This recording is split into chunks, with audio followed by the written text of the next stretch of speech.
This is the arrival of His Excellency Barrister Peter Ndubisimba to Nigerian Bar Association Conference happening live in Enugu. You can see the convoy just arrived. His Excellency is here.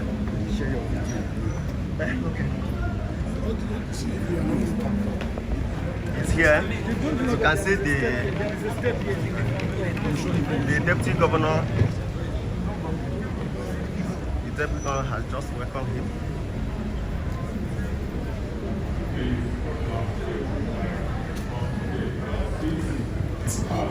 Okay. This event in no distant time. By that I mean exactly 4 p.m. on the dot.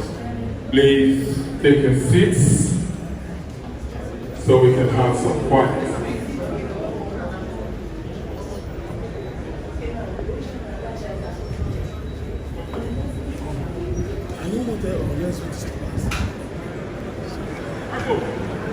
His Excellency is here.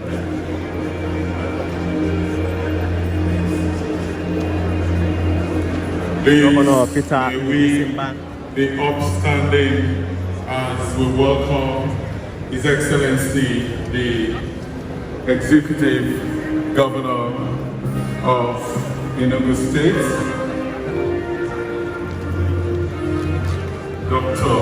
Peter Ndubisimba.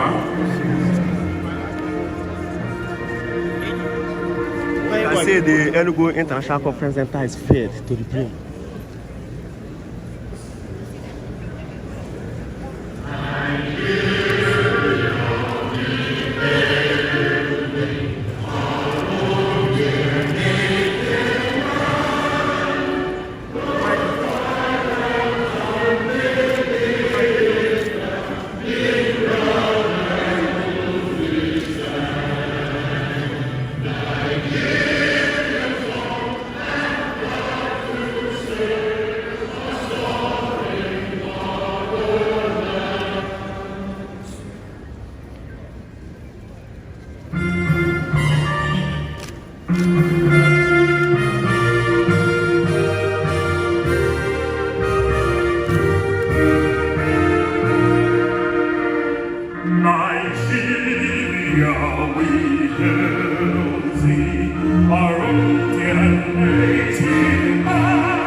Thank you so very much. While still standing, I'd like us to please take the NBA prayer. And to do that, please join me to make welcome Professor Yusuf Ali, SAN, is also the Kuliagiri of Ilorin, Kwara State. Welcome, sir.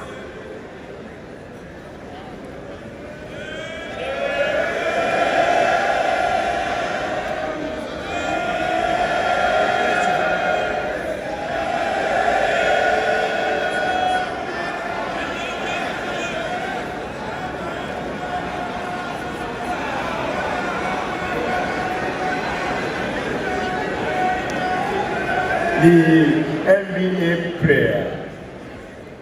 Almighty God, our Creator, Julius Malema is here.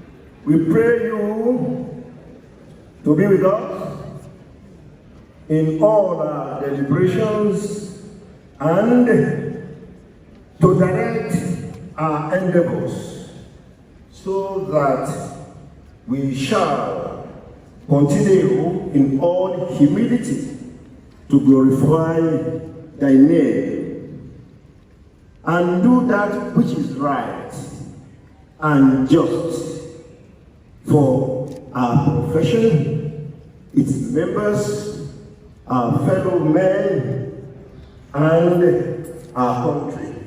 Amen. Thank you.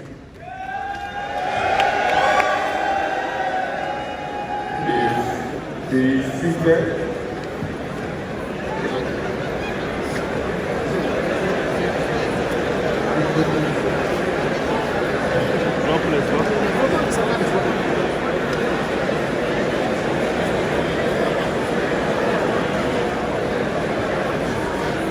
Thank you, thank you, thank you.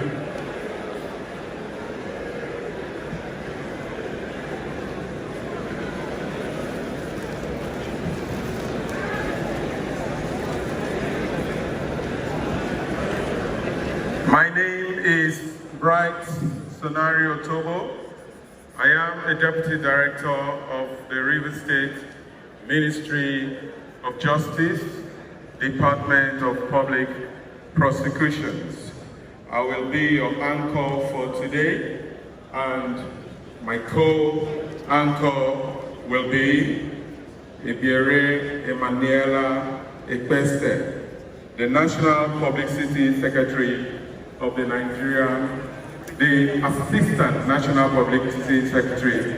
We welcome you to the opening ceremony of the Annual General Conference of the Nigerian Bar Association 2025, themed Stand Out, Stand Tall. We'll also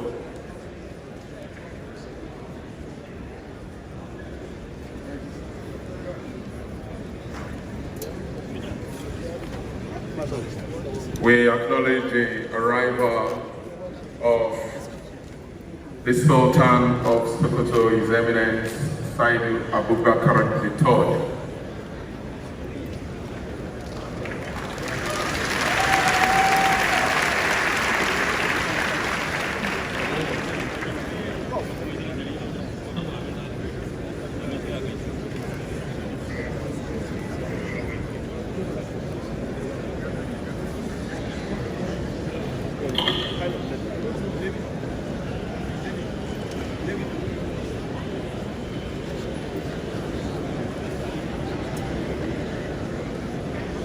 In the course of this event, there will be pictures taken, there will be videos had. We would like to use this medium to seek your consent, as those are for the sake of keeping memorabilia and promoting the annual event. Thank you. Good evening once again. I welcome you to the opening of the Annual General Conference of the Nigerian Bar Association. We'd like to acknowledge everybody here present, particularly His Excellency, the Executive Governor of Enugu State, His Excellency Peter Mba. You're welcome, sir. Also in our midst is the Deputy Governor of Enugu State, Honorable Ifeanyi Osai, also one of us. Would like to acknowledge the presence of the Sultan of Sokoto, who is doubling as the chairman of this opening ceremony, His Eminence Saidu Abubakar III.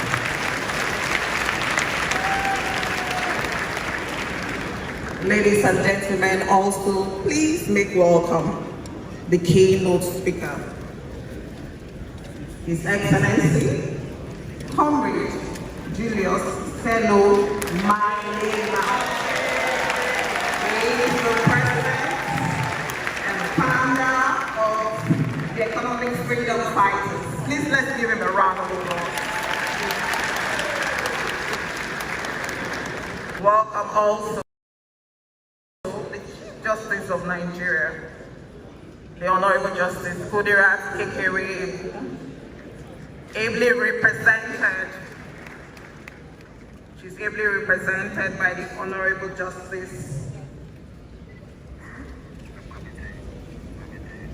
Okay, so she's ably represented, but we're yet to get the name. We would acknowledge when we get that information. We'd also like to welcome the President of the Court of Appeal, the Honorable Justice Monica Dogna Mensa, represented by the Honorable Justice Daniel Khalil from the Enugu State Judiciary. Can we make him welcome? We'd like to specially welcome and recognize the President of the Nigerian Bar Association, Mazi Afa Josiah Ofugo, SAN. We also would like to acknowledge the presence of past presidents here, past general secretaries. Please let's give them a round of applause as well. We'd like to acknowledge the presence of the justices of the various courts, the Supreme Court, the Court of Appeal, High Court, everyone present. Can we make them welcome as well?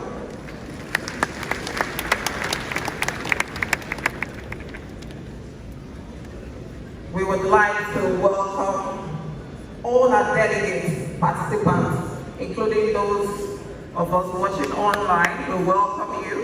We welcome the branch chairmen, secretaries from across the country. Our international delegates, you're welcome to this opening ceremony. Please can we give them a round of applause, please. So please do give yourself a round of applause. I'm sure you've been having a great time from Friday since we started to this time, and so we welcome you especially. Before we invite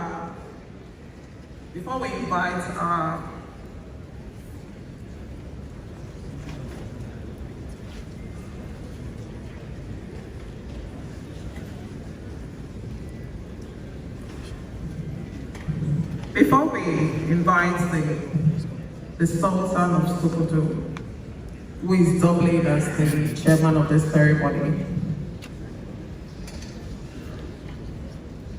we just want to inform Mr.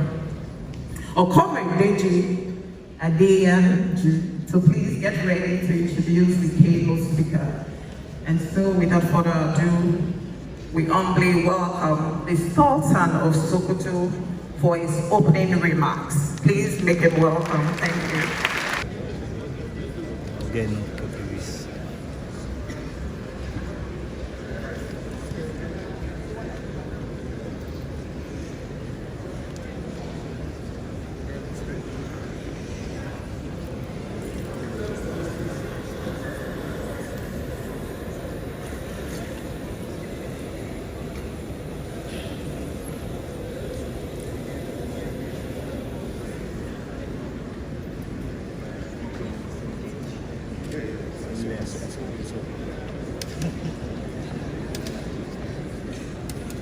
Julius Malema is here live in Enugu to deliver a wonderful speech.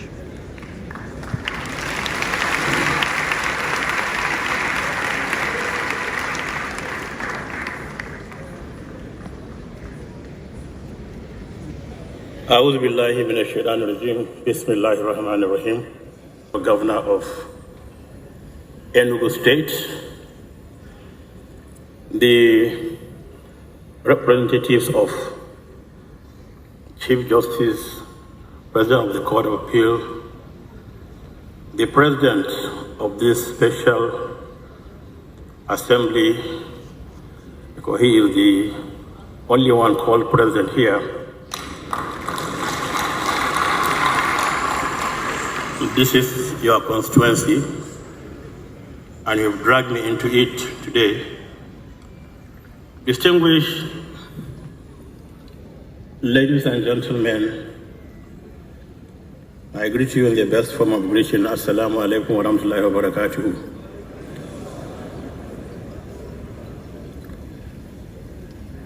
Let me say how really delighted I am to be part of this year's MBA conference and to relish this company of learned people as unique qualities in a leader, in particular, and in people in general, are the love of learning, the desire to listen to it, and holding the bearer of knowledge in the greatest respect. Unquote. The business of governance and the settling of disputes, the Sheikh added, requires outstanding learning, keen insight, and extensive study.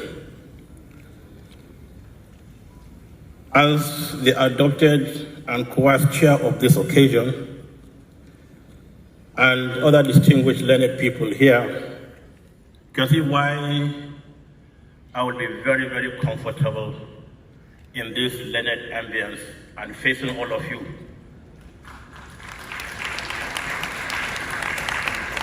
The MBA Annual Conference is a very significant event in our society because it is the largest gathering of lawyers who shape the practice of law and ensure that the ultimate objectives of law are realized in society.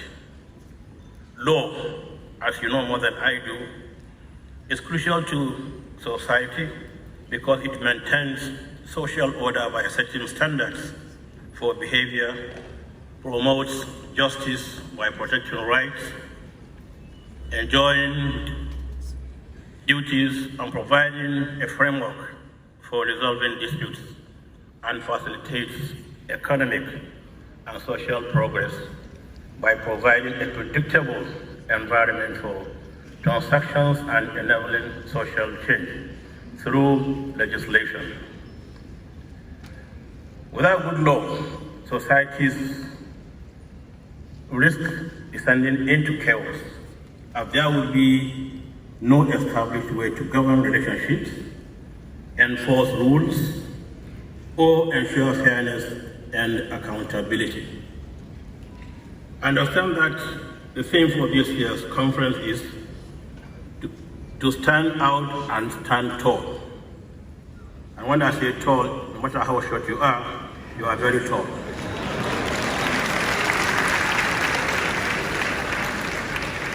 I'm not referring to the governor.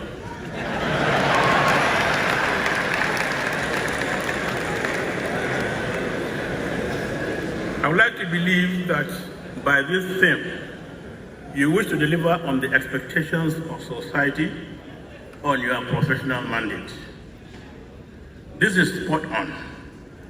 Today, justice is increasingly becoming a purchasable commodity, and the poor becoming victims of miscarriage of justice, while the rich commit all matters of crime and walk the streets scot-free. That by this theme, you are resolving to stand out and tall on the scale of justice is certainly highly commendable. In other words, you are resolving to uphold the highest principles of the rule of law, precisely to ensure that everyone, including those in power, are subject to and accountable under the law, and that the law is applied fairly and equally so that no one operates above the law. If you are able to do this, you would have addressed the core of the crisis of governance in this country. Law and learning are inseparable. At the core of the study of law is the knowledge of values, and justice is one of those core values that law is supposed to achieve. Justice is the foundation of stable human societies, and laws must endeavor to target justice as the ultimate objective. Going through the massive literature of the scholars of the Sokoto Caliphate of yesteryears, justice comes across as a core value of the establishment of any polity. It is worth recounting the one verse of the Holy Quran that keeps inspiring scholars of the Sokoto Caliphate in their discourse on law and society. And I quote that verse in the Holy Quran, Bismillahir Rahmanir Rahim. Believers, be upholders of justice and bearers of witness to truth for the sake of Allah, even though it may be against yourselves, against your parents and kinsmen, or the rich or the poor, for Allah is more concerned with their well-being. Do not then follow your own desires, lest you keep away from justice. If you twist or turn away from truth, know that the Almighty Allah is well aware of all that you do at all times. I understand that this verse you find at the entrance of the Harvard Law School in Cambridge, Massachusetts in USA. During this annual conference, it is my hope that you also find time to address some of the issues that are pertinent to the future of our society. These three things are particularly important. You need to continue the efforts of law reform so that we can gradually decolonize our laws, bringing them closer to our values, our culture, and our history for relevance, efficacy, and sustainability. It is also my hope that we can find time to address the issues of social justice so that we can address the glaring inequalities in our societies and create a more integrated society with the kind of cohesion that can see us through these tough, I say very tough times. The other issue is the access to justice. This is also very important considering the increasing cost of litigation and the consequences of exclusion in matters of justice for the weak and the vulnerable. Most countries around the world were precipitated by exclusion, which elicits resentment and propels people to conflict that I'm very aware of, having my military background, where I spent 31 years in the military. And my first posting from Nigerian Defense Academy was Enugu State. Wow. January 1978. I'm sure so many of you were not born by then. I was in Nsukka, and I find Enugu State as a home for me, and I always feel glad to come back. And that's why when the governor called me and said, "Relent, I will be coming," I said, "Inshallah." And inshallah means God willing. But one of our top emirs, a retired general, Emir of Zulu, passed on last week. So I had to stay back and attend the burial ceremonies and other issues. When I called the governor and told him, "Excellency, I won't be able to make it," and he heard him say, "Oh no." So I said, "Oh yes." Because whenever there's a no, there must be a yes. And we are the ones that always believe things are possible. And as Almighty Allah would have it, this morning, after I finished what I was doing yesterday, I called the governor. No, I called the president first.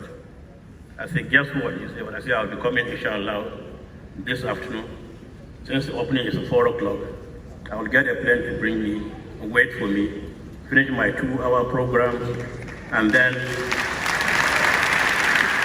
run out of town, even against the wish of my amiable governor, because he wished I could stay here till Tuesday. Unfortunately, no. Some happy to be back home, because this is home for me. And I believe we should all thank God for what the governor is doing, making Enugu a more habitable place for all of us.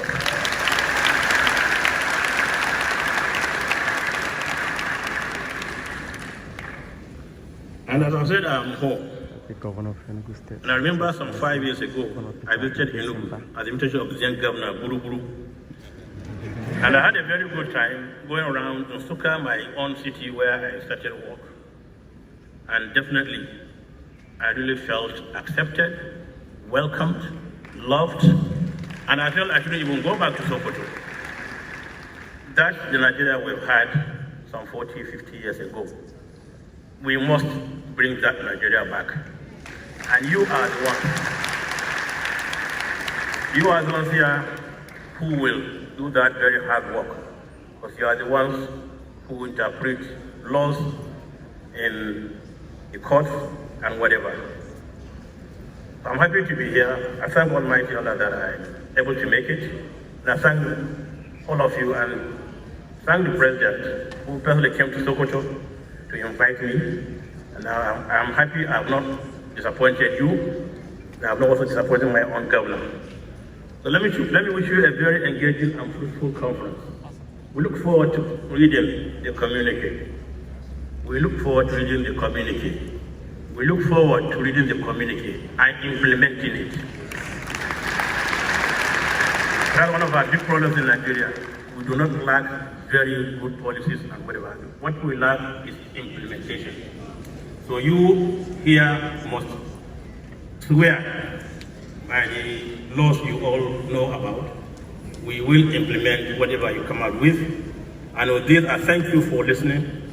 I thank you for the invitation, Mr. President and the Governor. And I thank you for listening. Wassalamu alaikum wa rahmatullahi wa barakatuh.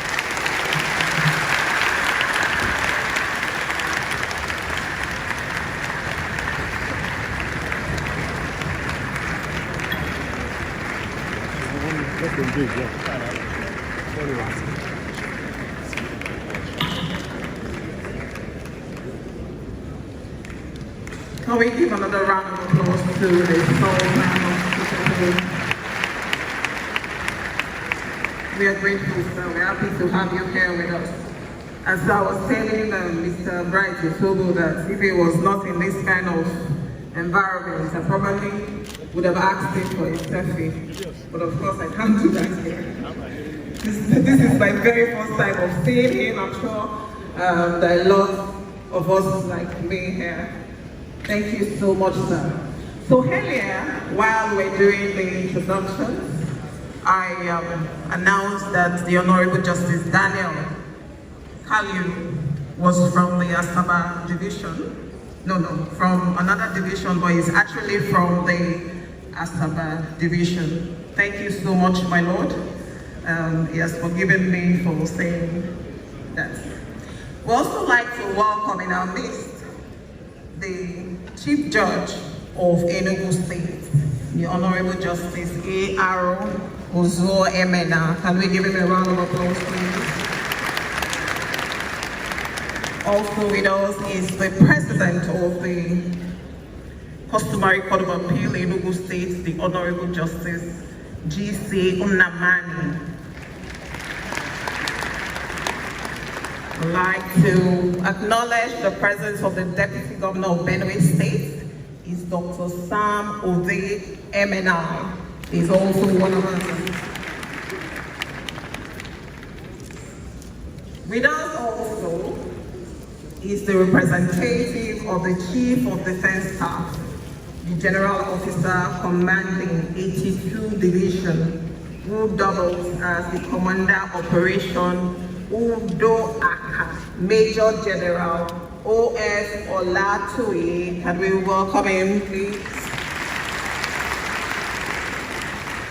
Let us welcome also the Director Legal Services Army, is Colonel S. O. Bukola. You're welcome, sir. We welcome also Major General M.U. Wambai, the Director Legal Services Nigerian Army. Please welcome him.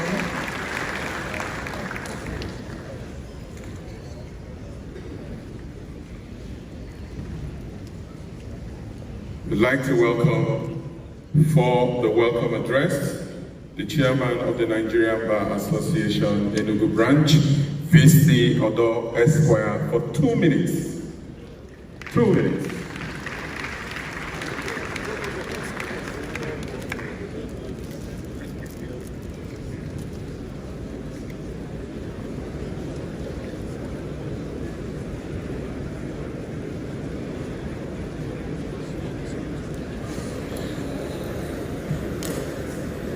Please, we'd like to ready the Chairman, Nigerian Bar Association, AGC 2025 Local Organizing Committee, Ikeazo Akaraiwe, Senior Advocate of Nigeria, to be ready for his own now.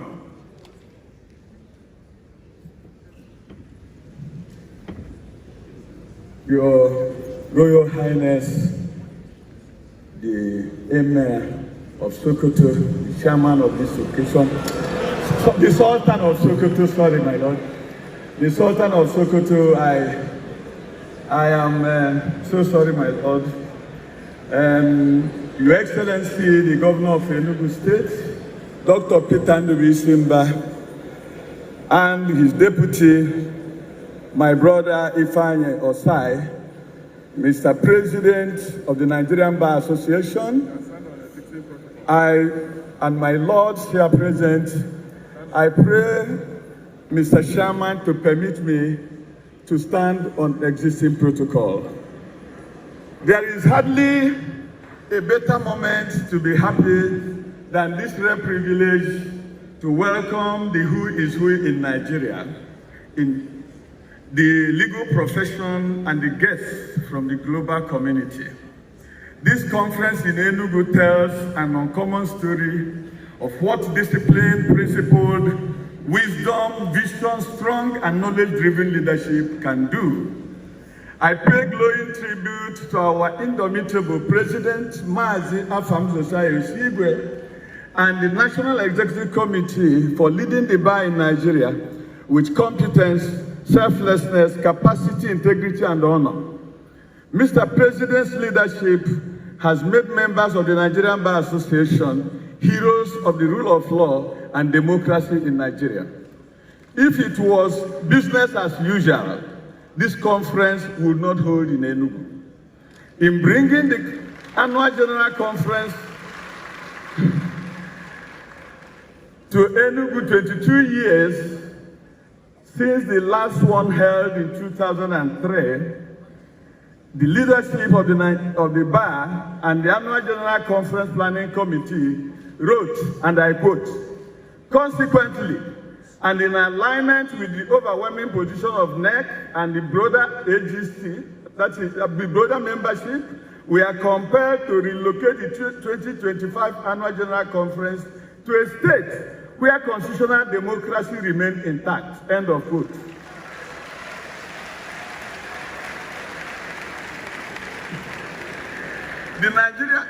The Nigerian Bar Association is indeed standing out and standing tall.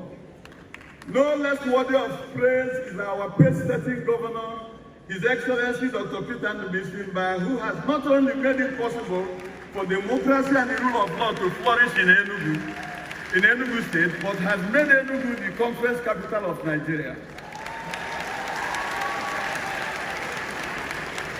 I thank all those who made the hosting of this conference in Enugu possible. I single out our colleagues from Port Harcourt branch and other NBA branches in Rivers State for their understanding and faith in the motto of Nigerian Bar Association, that is promoting the rule of law. On behalf of the distinguished members of the Nigerian Bar Association Enugu branch and our sister branches of Nsukka, Oji River, Ezago, and Obolafo, I welcome all the conferees, resource persons, distinguished guests, and friends of the bar to enjoy the ambience, friendship, and hospitality of the city on the hill, the cold city state. Thank you so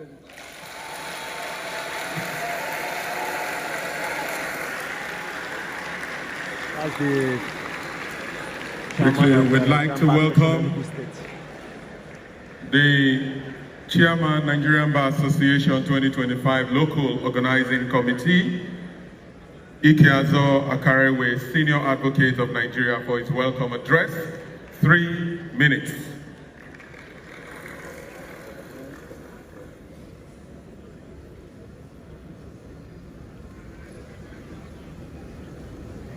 Your Excellencies, my lords, spiritual and temporal, distinguished ladies and gentlemen, all salutations duly observed. This conference was originally slated for Port Harcourt. As at September last year, it was known that the conference will be hosted in Port Harcourt.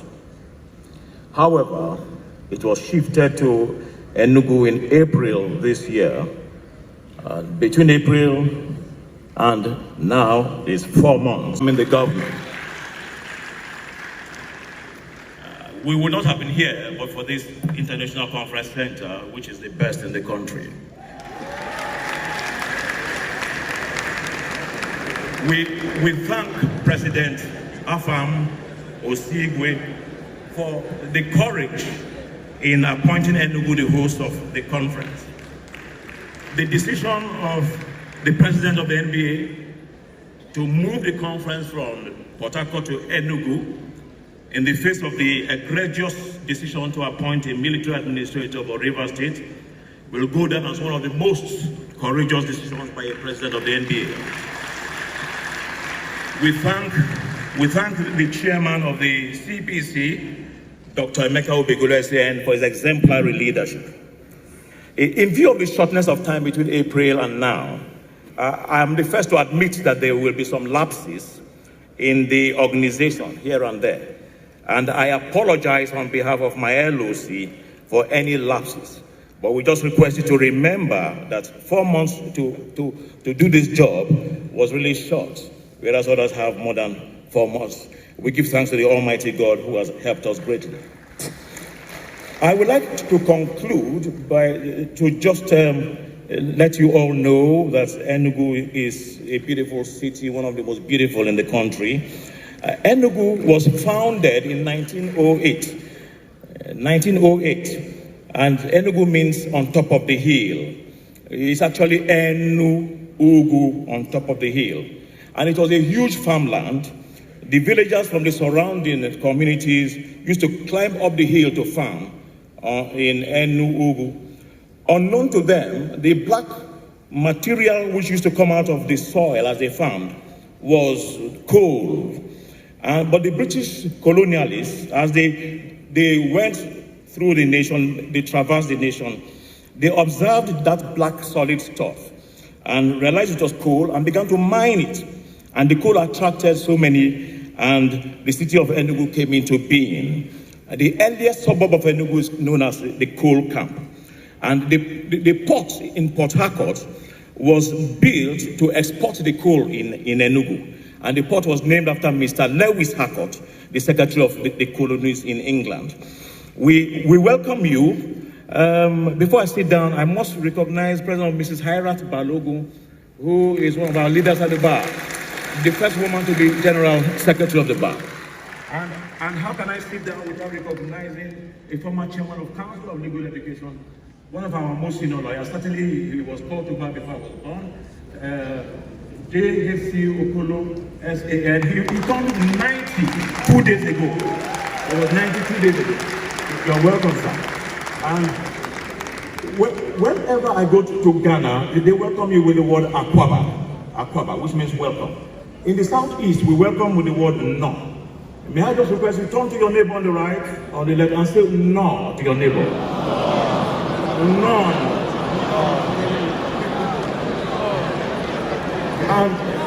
And in Enugu, we also have in the dialect here, DJ. Say to your neighbor, DJ. DJ no. You're all welcome. God bless you all.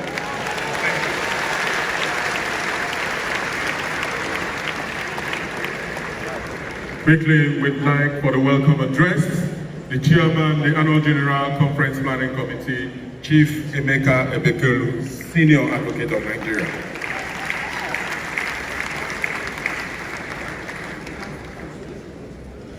Your Eminence, Your Excellencies, very distinguished colleagues, ladies and gentlemen, let me rest on established protocol.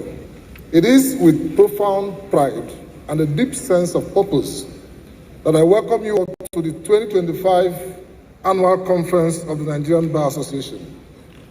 On behalf of the Planning Committee, I welcome to every one of you leaders, statesmen, legal luminaries, scholars, and visionaries who have traveled to my city, the coast city, to join the legal profession in Nigeria for our annual General Conference, and in doing so, you have embraced the transformative call of our theme to stand out and to stand tall. This theme is not merely a slogan. It is a bold mandate for our profession in these defining times. This theme is a powerful summons for all of us in the legal profession to rise above challenges, distinguish ourselves through excellence, and uphold justice with unwavering courage. To stand out is to rise above the ordinary, to distinguish ourselves through ethics, innovation, expertise, and an unwavering commitment to justice.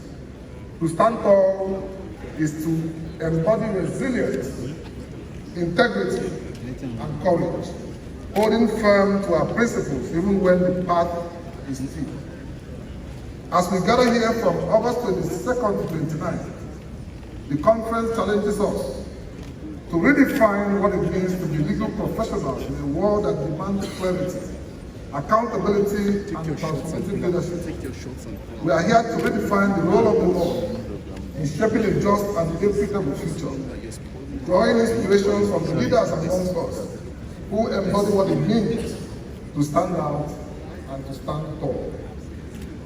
Today, we are privileged to have a keynote speaker, Mr. Julius Malema.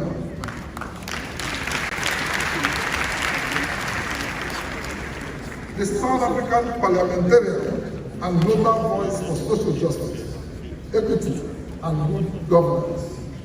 Malema stands out as a fearless voice for economic justice, and he stands tall in his unyielding commitment to the marginalized, challenging systems with boldness and clarity.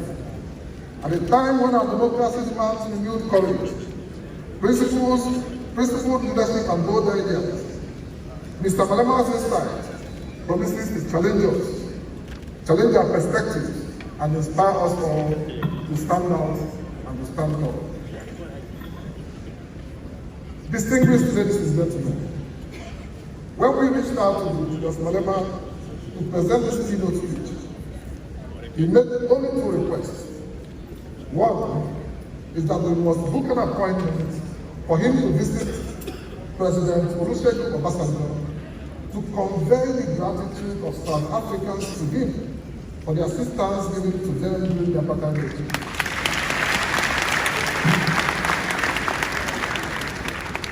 He also made a second request that we should arrange for him to pay a visit to the family of late Ken Saro-Wiwa to enable him to pay his last respect to the memory of Ken Saro-Wiwa.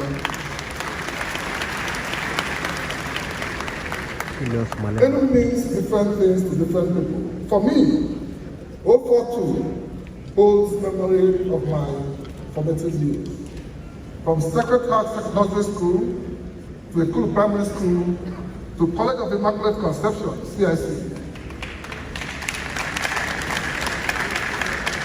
Before my law training took me to Anambra State, Enugu, with its rich history, is a perfect stage for this clarion call.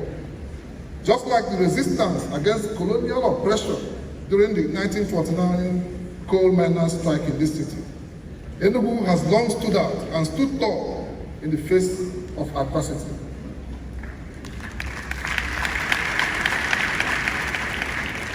As the capital of Eastern Nigeria, Eastern region, Enugu was a crucible for legal and political aspirations, shaping Nigeria's constitutional and judicial landscape.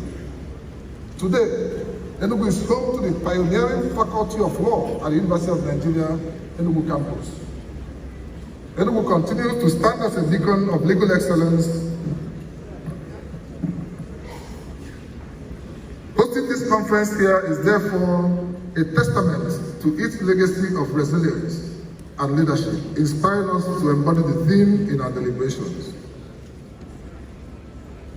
It challenges us to stand tall in defending justice, just like Enugu coal miners stood tall against exploitation in 1949. We must stand firm against corruption, against inequality, and against impunity, while ensuring that our courts remain temples of justice. The theme also compels us to stand out and stand tall together. The legal profession thrives on collaboration, and this conference offers for us unparalleled opportunities to connect, share knowledge, and forge partnerships. From networking events to social gatherings, let us build a community that amplifies our collective impact, reflecting the unity symbolized in our conference logo, unveiled on 25th of November 2024. For us as lawyers, under the leadership of Mazi Afumeo Sigwe, this theme calls on us to stand tall for Nigerian economy. We understand clearly that there can be no wealthy lawyer in a poor economy. The MBA has taken the lead in patronizing conference bouts made by a Nigerian company as a signpost of our commitment to the growth of this economy. And this is because we know that our prospective clients in a buoyant economy will have no difficulty complying and embracing with the Remuneration Order 2023. So as long as we ship our jobs outside Nigeria, outside Africa, as long as we export our foreign currency, we cannot have a buoyant economy. Over the next several days, we will engage in a carefully curated program of plenary sessions, technical workshops, and interactive sessions. These will explore not only pressing legal issues, from constitutional reforms and judicial independence, to emerging areas like artificial intelligence, climate law, but also the practical challenges of legal practice in a rapidly changing world. We will interrogate the future of the profession, the role of lawyers in nation building, and the ethical compass that must guide our decisions and actions. Finally, to our distinguished delegates, this conference is for you. I encourage you to participate actively and to connect with colleagues old and new, to challenge your thinking, to share your experiences, and to stand out and to stand tall. Beyond Enugu, into your courts, your boardrooms, your classrooms, and your communities. I encourage all delegates to immerse yourselves fully in the sessions, network meaningfully, and also take time to enjoy the beauty and culture of Enugu State. On behalf of the Annual General Conference Planning Committee, I extend our deepest gratitude to the President of the Nigerian Bar Association, Mazi Afumeo Sigwe, Senior Advocate of Nigeria, Life Venture, a man whose vision for an inclusive and impactful conference has shaped our work. We thank our national officers, the National Executive Committee, our partners, sponsors, and staff of the MBA Secretariat. We thank the Chairman of the LOC and the Local Organizing Committee. As a proud Enugu boy, indeed, tomorrow is here.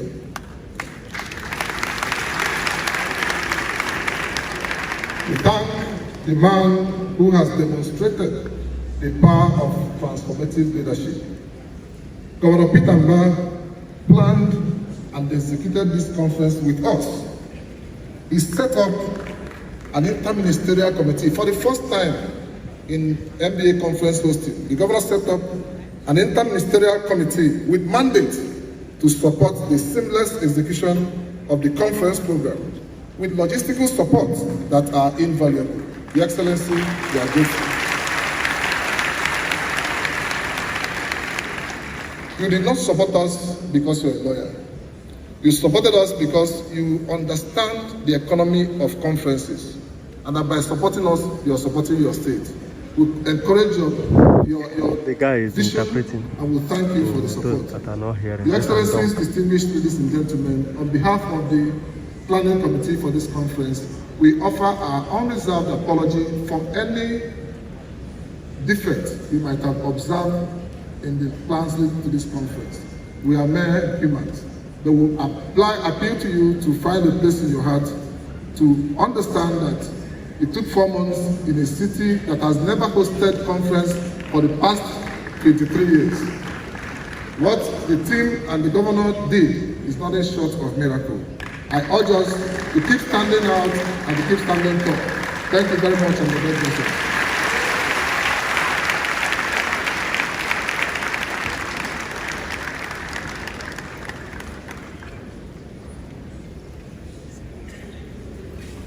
The chairman of the annual general conference is truly and really standing out and standing tall. Thank you so very much, sir. I'd like us to actually stand tall now. Ladies and gentlemen, please, with the standing ovation, I'd like to welcome the 32nd President of the Nigerian Bar Association, Mazi Afam Osigwe Josiah, which is his middle name, SAN, as he makes his remarks. Thank you.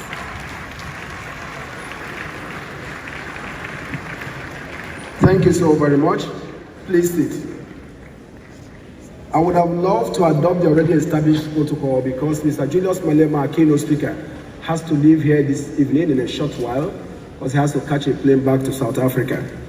But that would be unkind if I fail to recognize His Excellency, the Governor of Enugu State, Dr. Peter Simba, the Deputy Governor of Enugu State, and the Deputy Governor of Benue State, who are here, and the Sultan of Sokoto, who is the chairman of this occasion, Saad Abubakar III. If you're looking at his dressing, you may be forgiven for not knowing that he retired as a general, brigadier general in the Nigerian Army.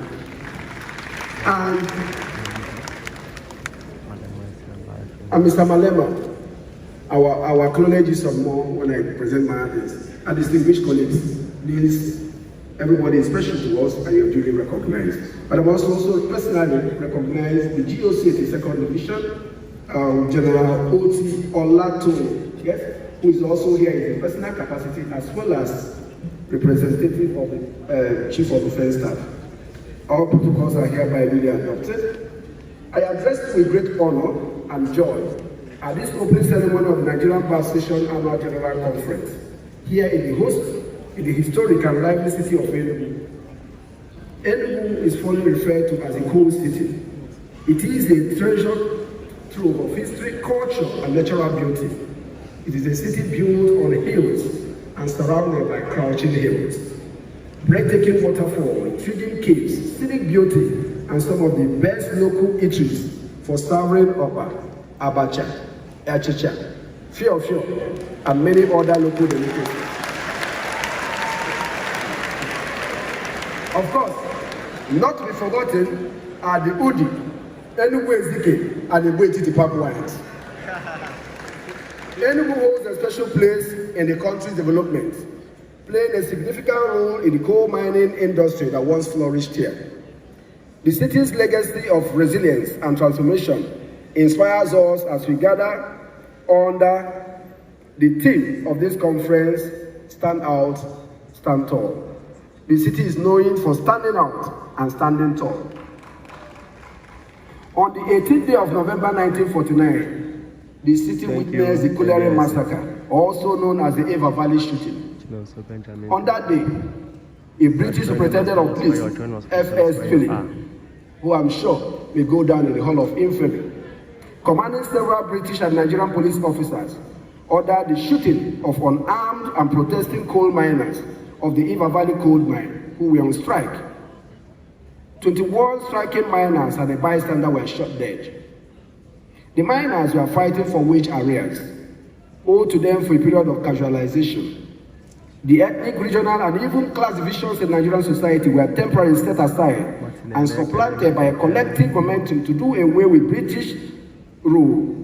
The shooting fueled sentiments among many Nigerians, and especially among Eastern Nigerian groups, who used the shooting to fuel their cause for independence and to push the British imperial administration out of Nigeria.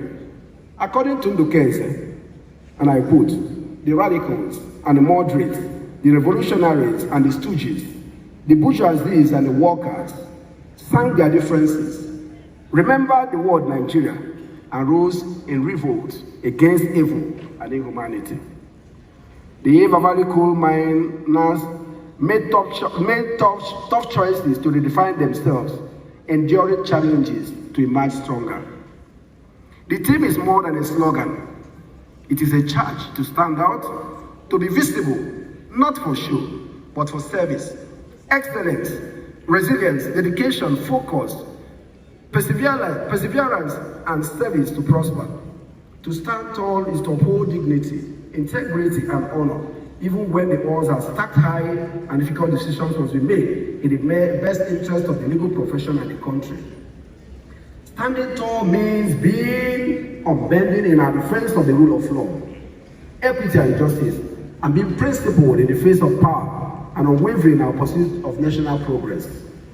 We must have the courage of conviction in moments where silence will otherwise be more comfortable. To build a strong and economically viable nation, sacrifice will routinely be required of individual citizens.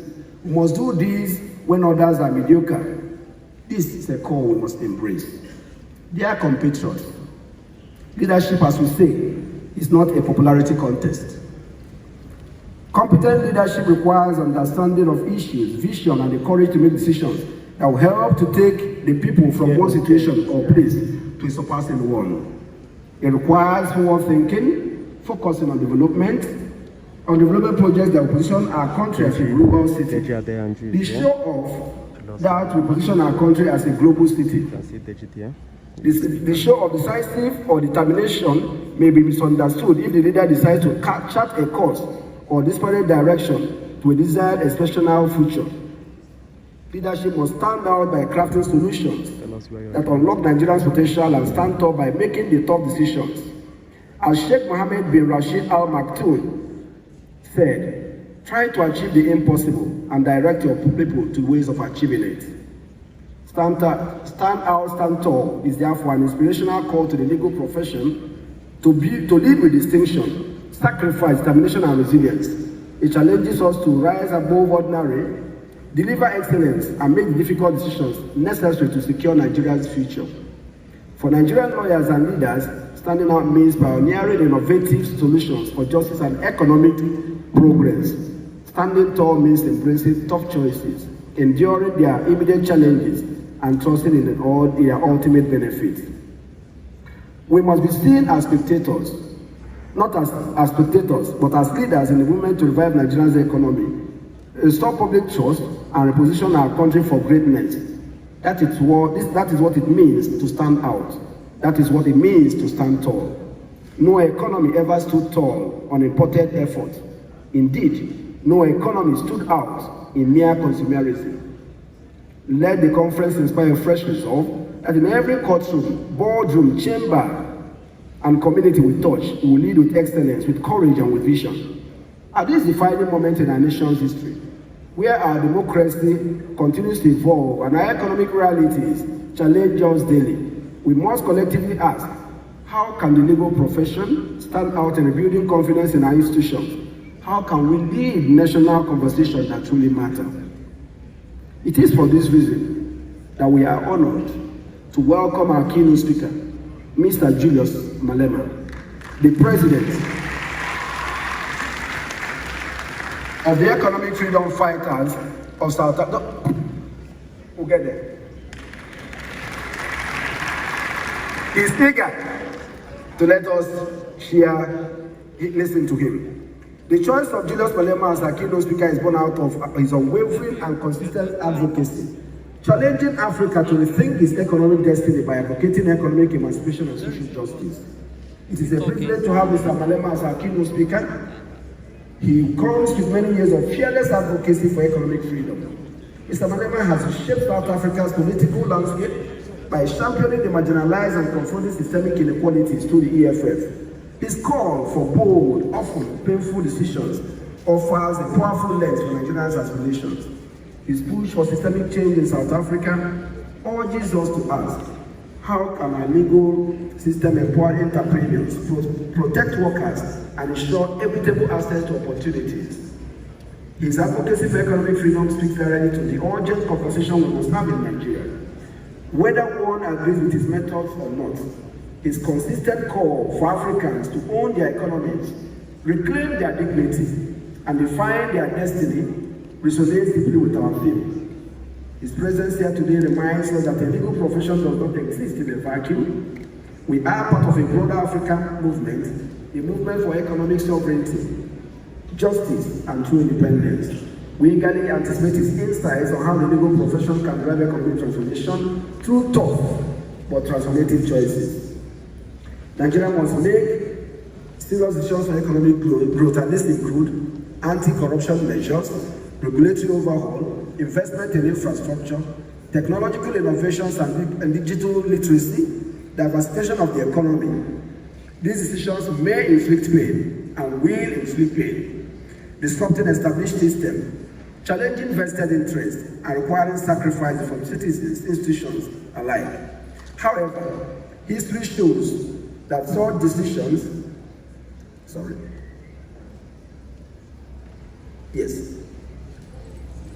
history shows that such pain is often the repercussion to poor progress.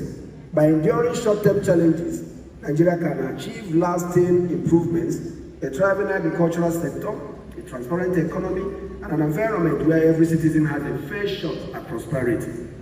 The NBA, as a conscience of the legal profession, must also make tough choices to lead Nigerian transformation by reforming legal education, expanding access to justice, advocating for judicial independence, embracing legal technology, to mention a few. These choices may not be easy. They may restrain resources, spark internal debates, or challenge long-standing practices. But by standing tall through these difficulties, the NBA can lead the legal profession to new heights, ensuring that we are not just practitioners, but catalysts for Nigerians' growth and development. The NBA has a storied legacy of defending human rights and judicial independence. I particularly, therefore, in ending my address, acknowledge the support and presence of our host governor, Governor Peter Ndubuisi, who has done everything possible to make sure that today has become the reality it is.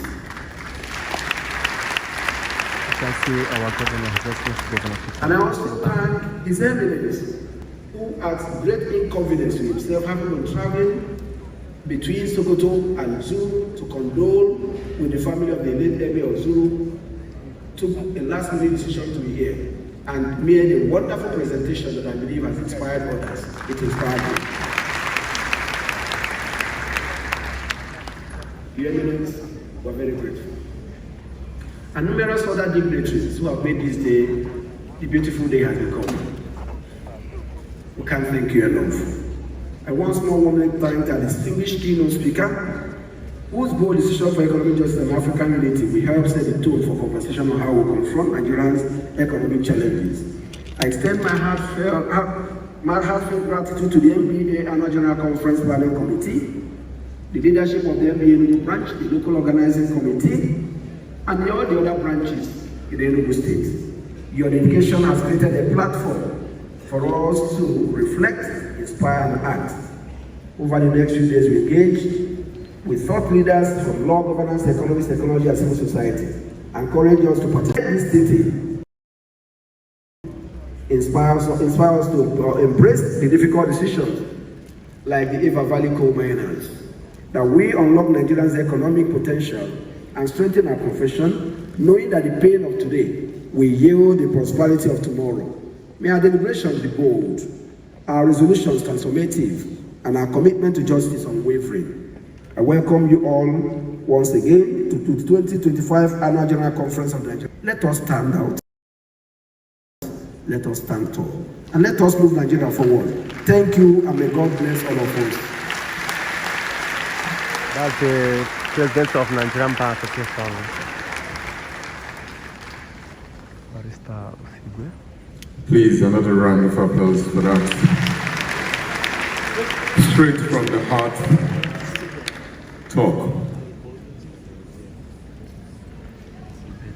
We're winding to a close, and we'll have two speakers before we invite His Excellency the Executive Governor of Enugu State to open officially this event. And so may I invite Comrade Deji Adeyanju to introduce the keynote speaker.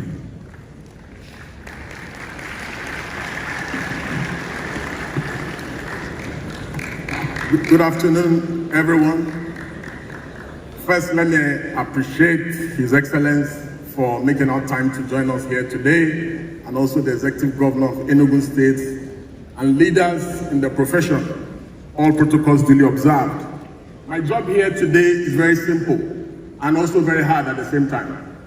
Simple because I've been saddled the responsibility of introducing a man, a Pan-Africanist, a true son of Africa, that I can resonate with. I resonate with his ideology, but very difficult at the same time because I've been given less than 2 minutes to make such an introduction. So indeed, it is a Herculean task. Here before us today at the Annual General Conference is a man, a true son of Africa, a Pan-Africanist, a shining light of resistance, whose exploits at promoting transparency, constitutionalism, accountability and rule of law are too numerous to mention. He continues to fight against inequality, corruption, oppression in South Africa. His loud voice of reason continues to echo across the continent.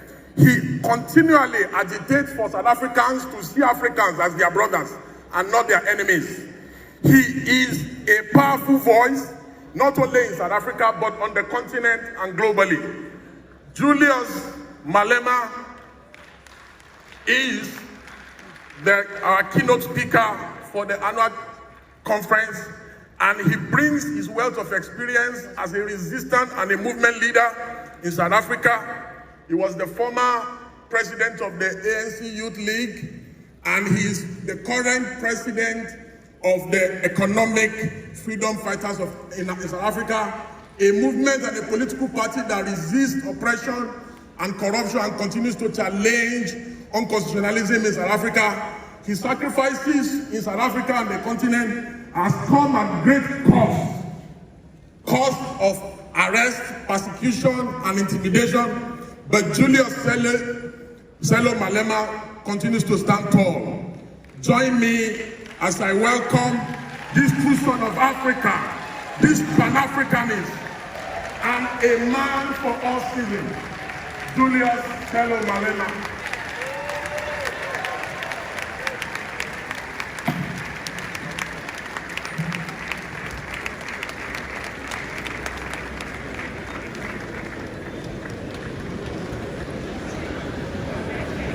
Thank you very much. Thank you. Let me take this opportunity to greet the Governor of Enugu, to greet the Sultan of Sokoto. Let me greet the President of Nigeria Bar Association. We are here because of your capable leadership, and we are happy that we are home here in Nigeria. The leadership collective of the Nigerian Bar Association have honored me with an invitation to this esteemed occasion. I greet you all.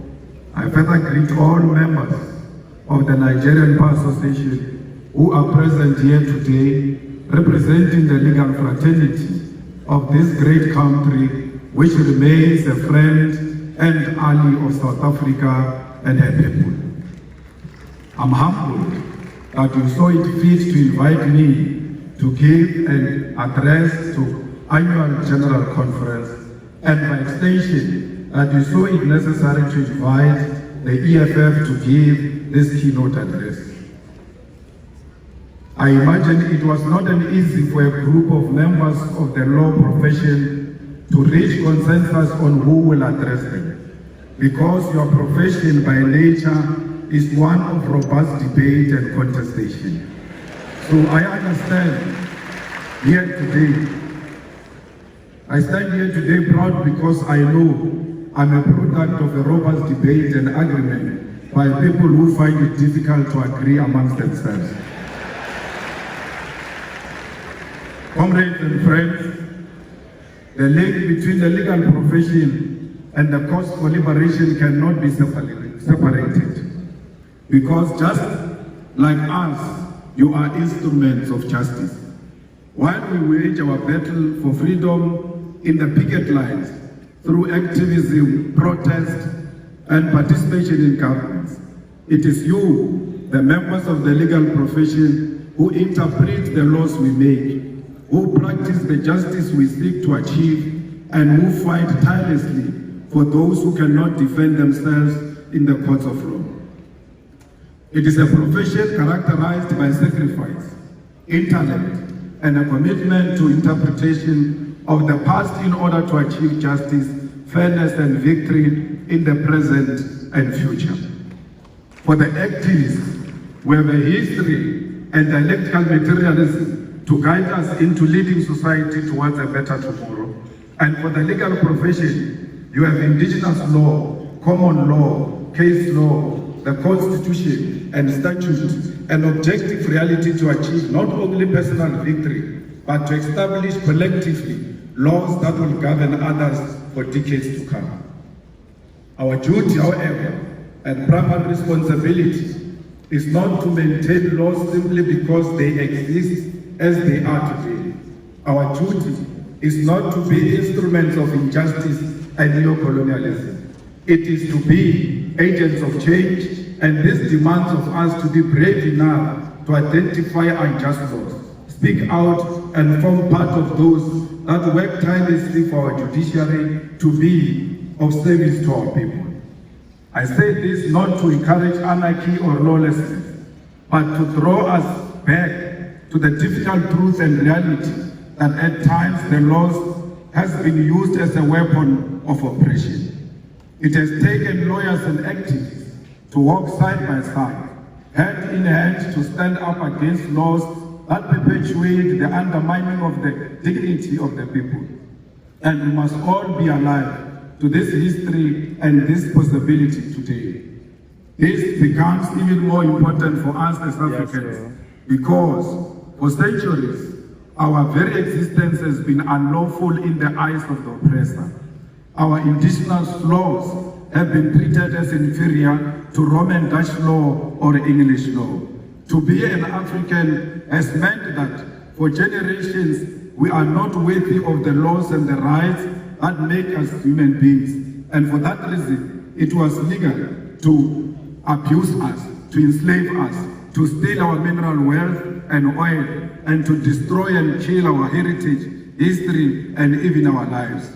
The legal profession you belong to, the political system we belong to, the judiciary and parliament were created without us in mind. They were crafted at our exclusion and built to sustain our suffering. We now sit in the corridors which were built to break the back and the soul of African people. The demand then from those who died at the hands of this institution that we now serve is that we transform them so that they become instruments of the people. The demand from history is that we make being an African legal practitioner, that we make being African politician and activist and African in general something to be proud of, and that we make being an African a sign of life and prosperity. Therefore, comrades, we do not exist side by side to maintain the status quo, but we are here to make our profession serve the African child. I wish to remind you that it was once legal to come to the shores of our great continent and kidnap Africans and enslave us in foreign lands. It was once legal to rape African women and children because they did not have the right to dignity of their European oppressors. It was once legal to take our land and our minerals because, according to the law of the white man, we were not civilized enough to control our own land and our own wealth. In South Africa, our freedom, our oppression, our resistance, all had law at the center of it. Under apartheid, it was legal to restrict the movement of Africans to labor reserves called townships, and to teach us inferior education so that we could only be servants of white masters.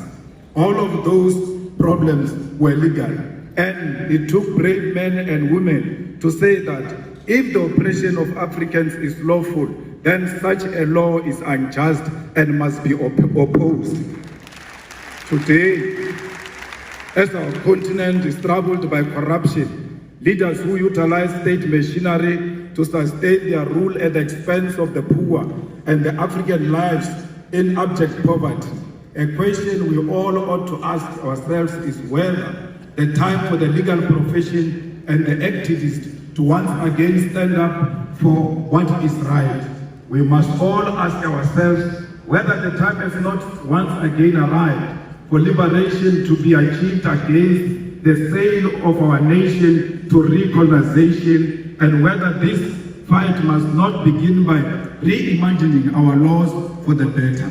We must therefore reach into this deep history of resistance and solidarity which is shared by our two nations in order to achieve the goal of restoring the humanity of Africa and the people. My brothers and sisters, the humanity of Africa is at the center of what the EFF stands for. We are an organization that was formed in 2013 purely out of the demands of the people of South Africa who wanted an alternative to the former liberation movement to achieve economic freedom in our lifetime. We are an organization which is born out of the blood of slain mine workers in an area known as Marikana, where 34 miners were shot down execution style, and the 13th anniversary of their execution was this month on the 16th of August 2025. Yet the families have not seen any justice. No one has answered for this grave injustice. It is out of this deep pain and disregard for African life that the domestic workers, miners, gardeners, petrol attendants, street dwellers, university students, professionals, and ordinary people of South Africa demanded that we form the economic freedom fighters. We were formed to complete the liberation struggle, which was faced by compromise, betrayal, and corruption of the mission for the return of the land and wealth of South Africa to the hands of the people. As a result, we base our struggle on these lived realities, and were guided by scientific ideological outlook of Marxism, Leninism, and the teachings of Frantz Fanon. Fanon, in the context of Africa, becomes most important as we face with a continent that is becoming more and more dependent on the former colonial master, and our liberation movement abandoned the struggle which led to the formation in favor of life of opulence while the people suffer. We are Marxists because we believe in the inherent need of an alternative economic system to capitalism, and we use the science of dialectics to wage our struggle for liberation. We are Leninists because we believe in the need for a vanguard party of the people to lead the struggle, one which believes in internal democracy and the waging of struggle in parliament, the judiciary, and at the grassroots level. We are anti-capitalist, anti-imperialist, anti-racist, anti-sexist organization which believes in democracy and socialism as a means of uplifting ordinary masses of our people. At the foundation of the EFF are what we refer to as the 7 non-negotiable cardinal pillars which are expropriation of South Africa's land without compensation for equal redistribution in use, nationalization of mines, banks, and other strategic sectors of the economy without compensation, building state and government capacity, which will lead to abolishment of tenders, free decolonized education, healthcare, houses, and sanitation, massive protected industrial development to create millions of sustainable jobs, including introduction of minimum wages in order to close the wage gap between the rich and the poor, massive development of African economy, and advocating for a move from reconciliation to justice in the entire continent. Open, accountable, corrupt-free government, and society without fear of victimization by state agencies. These are briefly the guiding principles which make us, as the EFF, a revolutionary movement. Compatriots, the need to do away with the injustice of the past demand that we create laws for the future. Because independence does not automatically mean that infrastructure of our legal system itself becomes independent. Our duty as lawmakers, as practitioners post-independence, demands of us to scrutinize existing laws and where necessary make amendments or even introduce new laws to liberate our people from the parasitic oppression that they are exposed to. The EFF, which has been in Parliament of South Africa since 2014, is engaged in this practice, and we have been able to implement our vision, mission, and identity into our approach to governance and lawmaking. A few examples of how we have interpreted what needs to change at the level of governance and legislation in South Africa to enhance the cause for liberation is the introduction of the bills that were put before Parliament. The nationalization of the Reserve Bank Bill, which seeks to place full control of South Africa's Reserve Bank, particularly monetary policy, in the hands of the state. Further to this bill introduced by the EFF in Parliament seeks to broaden the mandate of the Reserve Bank in South Africa, which currently has private shareholding, towards alleviating unemployment and curbing economic stagnation, which is due to the Reserve Bank conservative and financial sector-oriented policy outlook. The Public Finance Management Amendment Bill will in South Africa deal with the problem facing the whole continent, and that is the unregulated borrowing of the money by our government from the World Bank and the International Monetary Fund. This bill, which we have introduced as the EFF, will require that National Treasury in South Africa first seek approval from Parliament to source foreign loans and establish transparency regarding such loans and their conditionalities. The debt trap of Africa to our foreign colonizers must be stopped, and that begins by regulating these loans that our leaders commit future generations to, because they will not be there when the colonizers come to collect.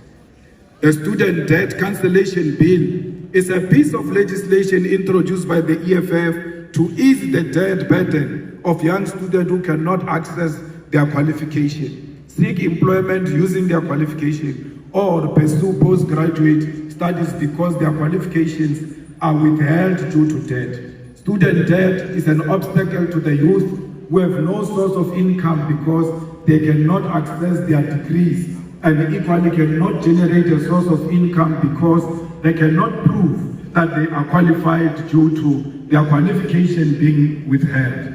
The need to unlock this qualification possesses a major opportunity to grow our expertise in our country and promote education to be at the center of our developmental objectives. The insourcing bill seeks to do away with the exploitation of labor brokers and consultancy firms which are draining the public finance of government in South Africa. In our country, the most basic of service which ought to be conducted through internal capacity are done on contractual basis and at inflated prices. The policy of outsourcing is at the center of corruption as politicians establish companies to provide services such as cleaning, security services, accounting services, maintenance services, and many more to government at a ridiculous rate. How can you issue a tender to buy toilet paper? How come Director General doesn't know where the toilet papers are being sold and go and buy the toilet papers himself instead of issuing out a tender that is unnecessary? There are certain things that can be done by the government without involving the outside players. We don't want alcohol advertised in South Africa because they advertise alcohol through the means that is not a true reflection of alcohol. Why are you not advertising alcohol with drunkards and show people what alcohol will do to them? It cannot be that alcohol is advertised only with beautiful people at the beach. It must be a true reflection of what this will do to you. We have done the same before by banning the advertisement of cigarettes in South Africa, and what is to follow is alcohol. The EFF is also engaged in many other programs that seek to empower our own communities and make sure that there is local procurement. Why should a person in Enugu should go and buy vegetables in Lagos? They must buy where they are to promote local economy and to promote their own economic growth. We cannot allow a situation where people who do not come from where we come from are actually not benefiting from what their government can provide. Compatriots, I must reiterate once again that it is a deep honor to stand before you today in Nigeria, in Enugu State, a country that holds a special place in the hearts of all South Africans who understand history, who value solidarity, who appreciate the sacrifice made by others in the cause of our freedom. Nigeria is not just another African country to us. It is a comrade nation, one that stood firmly by our side during our darkest hour. When South Africa was shackled by apartheid, when our people were murdered, imprisoned, and denied basic humanity, Nigeria rose as a giant for justice, placing South Africa squarely at the center of its Victorian policy. Former President Salah Mohammed famously declared that Africa had come of age, that the continent will no longer tolerate interference from outside powers, and this still rings true today. Nigeria set up the Southern African Relief Fund, mobilizing its citizens to contribute to the liberation struggle. Even as it faced its own challenges at home, these initiatives raised millions of dollars to support the liberation of South Africa. People paid directly from their salaries to contribute to the liberation of the people of South Africa. Nigerian students sacrificed a portion of their income through the Mandela Tax, which supported an educational training program for black South Africans, and successive Nigerian governments never stopped in their material and moral support for South Africa's liberation. In fact, Nigerian government boycotted the 1976 Olympic Games and the 1979 Commonwealth Games in protest and in opposition to apartheid government. We cannot forget all those who stood by us during difficult times. Nor can we forget that when Nelson Mandela was released from prison in 1990, one of his earliest international visits was to Lagos and Abuja to personally thank the Nigerian people. This gesture, a foundation of a bond sealed in blood and sacrifice. However, this history must not remain in the past. This bond between South Africa and Nigeria must be carried forward into the present, not just in political sentiment, but in concrete economic collaboration. Both our nations stand as giants of the continent. South Africa, with its industrial base, mining capacity, and advanced financial system. Nigeria, with its vast population, vibrant entrepreneurial spirit, oil and gas resources, and cultural dynamism that has captured the imagination of the world. Together, we hold the keys to Africa's industrialization and economic independence. Consider what lies beneath our soils. Nigeria is blessed with abundant oil, natural gas, and growing agricultural sector. South Africa holds some of the richest deposits of platinum, gold, manganese, and coal in the world. Combined, we possess the minerals that power modern technology, the energy resources that fuel global industry, and the human capital to build a self-sufficient continent. Yet, both our nation remains trapped in neo-colonial arrangements where our raw materials are extracted cheaply and exported to Europe, America, and Asia, only to be sold back to us at crazy prices as finished goods. This is a cycle of dependency we must break. The path forward is clear. Nigeria and South Africa must industrialize together, build factories together, and process our resources on African soil. Imagine a joint program where South African mining expertise is combined with Nigerian oil wealth to create African-owned energy and resources conglomerate, one that refines, processes, and manufactures for Africa and the world. Imagine agricultural cooperation where Nigeria fertile lands provide food security for the continent, supported by South African machinery, logistics, and technology. Imagine a collaborative investment in renewable energy, where South Africa's solar potential and Nigeria gas reserves are harnessed to build an integrated African power grid. Already, we have glimpsed of what is possible. South African companies such as MTN, Spar, ShopRite, and MultiChoice have made significant inroads in Nigeria, creating jobs and bringing services. Nigerian businesses, investors, and cultural industries have equally expanded to South Africa. Nigerian music, filmmakers, writers influence South African culture, just as South African universities and industries provide platforms for Nigerian talent. But this cooperation has been uneven and at times marked by suspicion and the painful experience of xenophobia. Let me be unequivocal here. Xenophobia is a betrayal of African unity. It is a sickness born of poverty, inequality, and government failure. But its victims are our African brothers and sisters. Nigerians, Zimbabweans, Congolese, and Somalis are not the cause of the South Africa's unemployment crisis.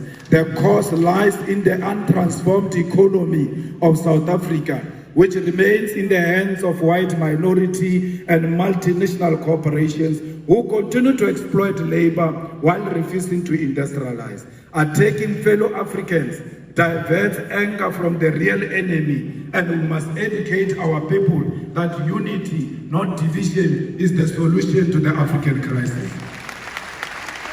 If we want to end one-way migration, where Nigerians are forced to leave home in search of opportunity in South Africa, we must integrate our economies.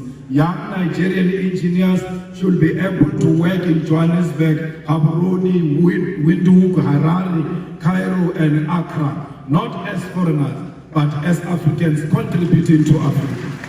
South African entrepreneurs should be able to set up in Lagos without suspicion, but with support as partner in the shared future. We must harmonize trade policies, align visa regimes, and build continental infrastructure that connects our people. We actually do not need a visa. We don't need a visa between South Africa and Nigeria. In the same way, we don't need a visa for our people to travel in their own continent. We are one. Both South Africa and Nigeria know the pain of colonialism. Both have faced internal divisions. Both have enjoyed the pressures of global imperialism that seeks to divide and exploit and control us. Both know that the only path forward is Pan-African solidarity.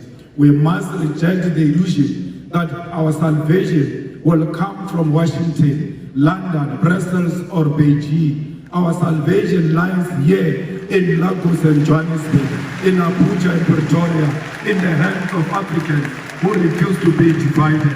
Together, Nigeria and South Africa can lead African continent free trade area not as a paper agreement, but as a living reality that changes the lives of ordinary people. Together, we can demand fair trade, protect our industries, and invest in education, technology, innovation. Together, we can prove that Africa is not a begging bowl, but a continent of giants.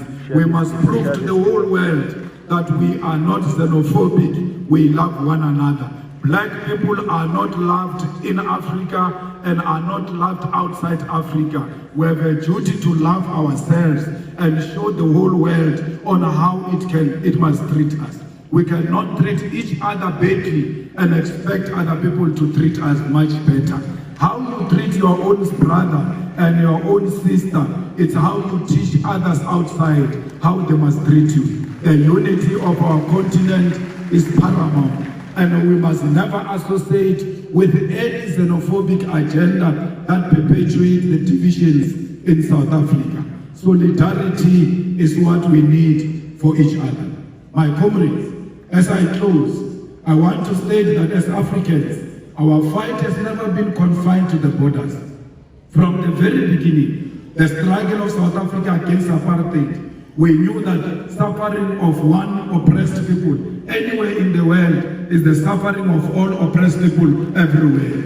It was in that spirit that South Africa, during its liberation struggle, was embraced by Nigeria and other African nations, who declared that apartheid was not simply a South African problem, but an African and global crime. It is in that same spirit that today we say our liberation as Africans will remain incomplete if we turn a blind eye to the struggles of those who continue to suffer under occupation, colonialism, imperialism, and economic exploitation. It is this tradition of solidarity that compels us today to speak clearly on the struggle of other oppressed people. The EFF continues to stand firmly with Western Sahara, Palestine, Cuba, Haiti, the Democratic Republic of Congo as a commitment to international law and justice. In Western Sahara, Morocco's continued occupation violates the principle of the United Nations Charter and the African Union's Constitutive Act, both of which enshrine the right to self-determination. The International Court of Justice affirmed in 1975 that Morocco had no sovereignty over Western Sahara, yet decades later, the Sahrawi people remain dispossessed. In Palestine, we are witnessing one of the gravest violations of international law in modern history. The apartheid regime of Israel has for decades defied UN resolutions, the Geneva Conventions, and international humanitarian law. Collective punishment, the bombing of hospitals, the illegal taking of land, the killing of children, and the deliberate starvation of populations are crimes under the Roman Statute of the International Criminal Court. The world cannot remain neutral in the face of genocide. And just as apartheid South Africa was declared a crime against humanity, so too must be the international community recognize and act against Israel's apartheid and genocide. The importance of fighting on the level of the law was made evident in this case when the South African government took Israel to International Court of Justice to report their crimes when no other country will do so. This fight in international court was won when the court declared that indeed Israel was perpetuating genocide, a will that was necessary to sway some support away from Israel and to embolden other countries to speak out. This fight also led to the International Criminal Court to issue a warrant of arrest for the Israeli Prime Minister Benjamin Netanyahu and his Minister of Defense for war crimes. This is the power of the legal fraternity in the global fight for the oppressed. However, the ICJ pace is slow and final judgment on charging Israel with genocide has not occurred yet. We must therefore confront the uncomfortable truth that the slow pace of these proceedings is not accidental, but reflects a global legal order designed and maintained under white supremacy. International law is swift and ruthless when prosecuting leaders of the global south, yet hesitant and cautious when dealing with crimes committed by Western powers or their allies. This is hypocrisy we must name without fear. When an African leader is accused, indictments are issued overnight, sanctions are imposed immediately, military interventions justified under the banner of international law. However, when Israel stabs children in Gaza or the United States, and its allies invade nations and topples governments, the same institutions suddenly discover restraint, complicity, and delay. As the legal fraternity of Africa, you cannot accept this double standard. You must be bold enough to create alternatives and fair systems of accountability that do not bend to imperialist interests. If the so-called international community is unwilling to deliver justice in real time, then Africa must advance its own courts, its own tribunals, its own instruments of solidarity and protection. Just as we build liberation movements when colonialism denied us freedom, so too must we build new legal institutions when the existing ones fail us. In Cuba, for over 60 years, the United States has imposed an economic blockade in contravention of international law, including the principle of non-interference and the sovereign right of nations to choose their social and economic system. Despite this, Cuba has demonstrated a profound commitment to human solidarity, sending doctors across the globe, including to Africa, welcoming Africans into their classrooms and participating in the liberation of the oppressed. Cuba never sent their soldiers anywhere to kill anyone. Instead, they sent their doctors all over to go and save life. The tragedy of Haiti is one of historical injustice. Haiti's revolution was first declaration of black freedom in the modern world, yet it was punished with centuries of economic sabotage and enforced debt. Contrary to any principle of justice, today Haiti suffers from foreign interference, the denial of sovereignty, and the imposition of external governance. International law demands reparation, debt cancellation, and the withdrawal of foreign forces so that Haiti can govern itself in dignity. We have seen DRC not experiencing peace because of its mineral resources. We must stand with DRC and demand that there must be permanent peace in DRC and everywhere else in Africa. Because DRC without peace, it will never experience economic growth. We are because DRC it is. We are the people of Southern Sudan. We must make sure that no single corner of Africa there are guns where Africans are killing each other. Africans must always be together against the enemy forces who want to exploit our country. We are here today to reclaim our land. We want the land of Africa to be returned to Africa because it belongs to the Africans. We want the minerals of Africa to be returned to the Africans because that's where they belong. We want to build industries in Africa and process our minerals here in Africa. We've got the capacity. We must never allow the imperialist forces to divide us in order to take our minerals from us. We demand one Africa. We demand borderless Africa. We demand Africa with one president, with one currency, with one military command, with one parliament, because we know the currency of Africa will be much more stronger against the American currency. We don't care what Trump thinks of us. He will never choose a policy position for Africans. We are not subject of Trump. We must refuse to be subject of Trump. We must stand together as the world changes and show the world that Africa is one and Africa is equal to all nations, to China, to Russia, to America. We are not just a small nation. We are a big nation. We are not a dark continent. How can we be dark when we've got diamond that is shining amongst us? We are a shining nation. I thank you.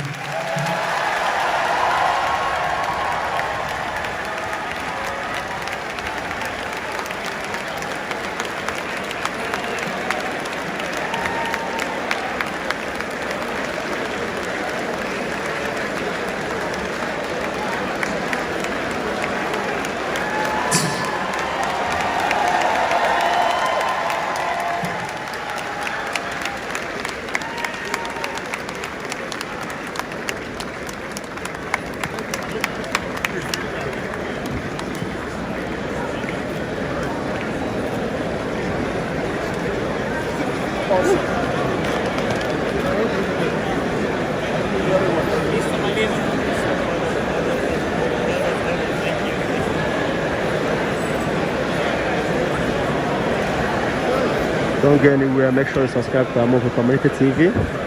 Make sure you subscribe to our YouTube for more updates of Nigerian Bar Association content and so many other activities. Another round of applause. Another speech from the governor is coming very soon.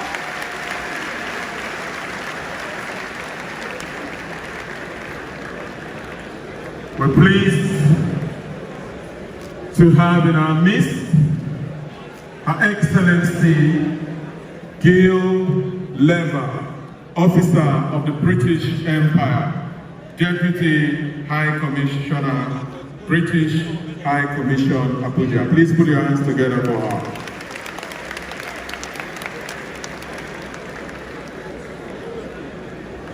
Julius Malema live in Enugu.